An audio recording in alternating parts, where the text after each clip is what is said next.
Ito na yata ang isa sa pinakasikat at pinakapaborito kong pagkain dito sa Saudi mga katambay. Kung nasa Saudi kayo, alam na alam mo ito. Bawi na naman si Boss Noe. Ha, Boss? Boss? Bawi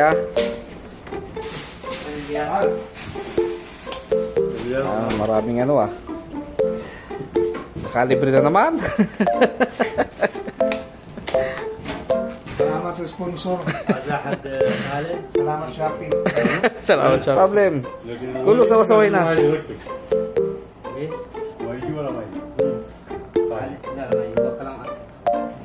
No problem. No, he will not come. He told that he will give to us also. Oh, we can start now. Al-Baik. Al-Baik.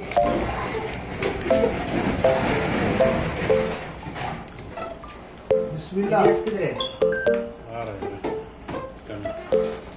No, will not put here. What you want? Separate, separate? Okay.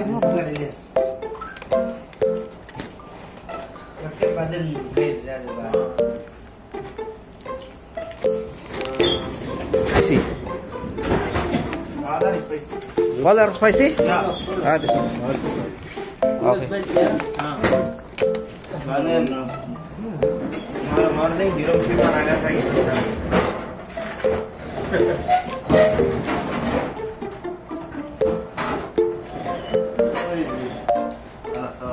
बैठो मुझसे बैठो. दरवाजा बंद करो.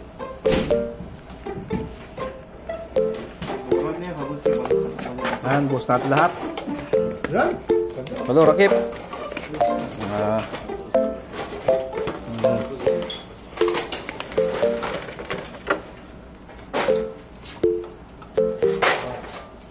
Dami yan.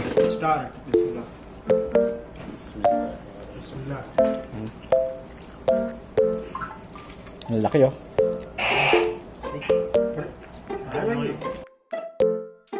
Ito nga pala ang sikat na Al-Baik dito sa Saudi Arabia. Ang mga ibang Pilipino nga ay kinukumpara ang Al-Baik sa Jollibee. Ang hindi ko lang maisip bakit nagsaserve sila ng manok sa Jollibee pero ang kanilang mascot ay bubuyog. Laman pala ng isang supot ito mga katambay ay 4 na pirasong manok na malalaking piraso. Merong french fry at meron ding pan de limon. Pan de limon ba yan? Buns pala tawag dyan. Nakita nyo naman kung gaano kalalaki at kasulit ang mga manok mga katambay. Isang kamao ko na yan. Hindi nga madakot ng isang kamay ko. Pwede ka rin nga pala mamili kung gusto mo ng regular lang o yung spicy. May kasama na nga rin pala itong garlic sauce at ketchup. Kung gusto mong karagdagan, karagdagan bayad din ang kailangan. At mabibili mo lang ito sa halagang 21 riyals.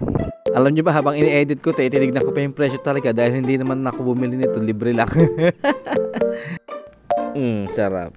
Bida saya. O, kaway-kaway muna dyan. At may kasama na nga rin pala akong isang Pinoy sa gabi. Si Mr. Noe, aka Loverboy. At nagpapasalamat nga pala kami sa aming amo at inisponsoran niya kami ngayong gabi. Pero sigurado kami ni Noe, hindi galing sa sarili niyang bulsa yun. Dahil nga sa tagal na namin kasama yun ay hindi pa namin nakitang bumunot yun.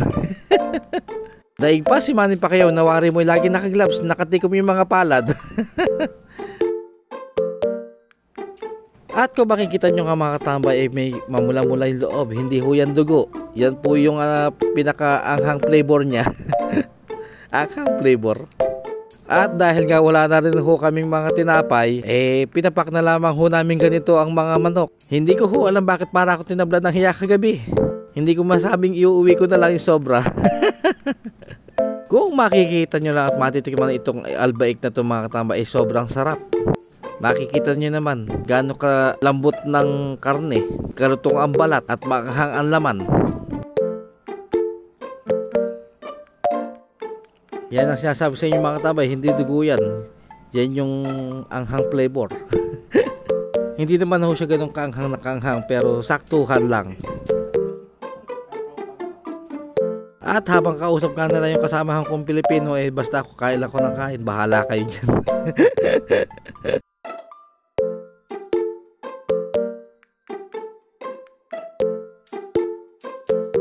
At pagkayari nga ng mga ilang minuto mga tambay at ito nga dinaanan ng bagyo aming pinagkainan. So hanggang dito na lang muna for today's video mga tambay at baka natatakam ko na kayo. Maraming salamat po sa pagtangkilik sa ating mga video. See you on our next vlog. Kalas!